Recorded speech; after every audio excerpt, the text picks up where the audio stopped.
குடல் குழம்பு வைக்கிறதுக்காக அதுக்கு வந்து குடல் நல்லா வாஷ் பண்ணிக்கணும். அதுக்கு 2 தடவை குடலை நல்லா கழுவி எடுத்துக்கணும். 3வது தடவை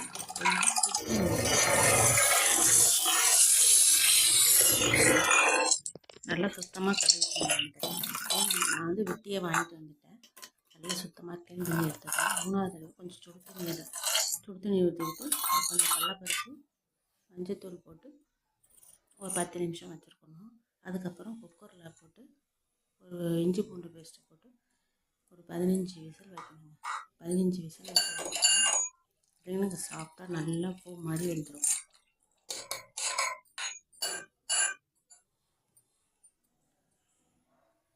ஒரு 15 விசில் வைக்கணும். அப்போ தான் கறி நல்லா வேகும்.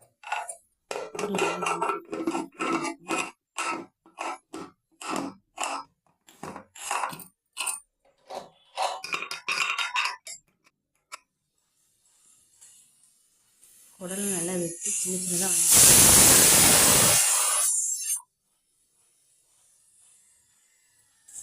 வாங்கி 15 விசில் வந்ததுக்கப்புறம் நல்லா சாஃப்டாக இருக்கும் கறி. அப்புறம் குழம்பு வைக்கணும். குழம்பு நல்லா டேஸ்ட்டாக இருந்துச்சுங்க. பாய்.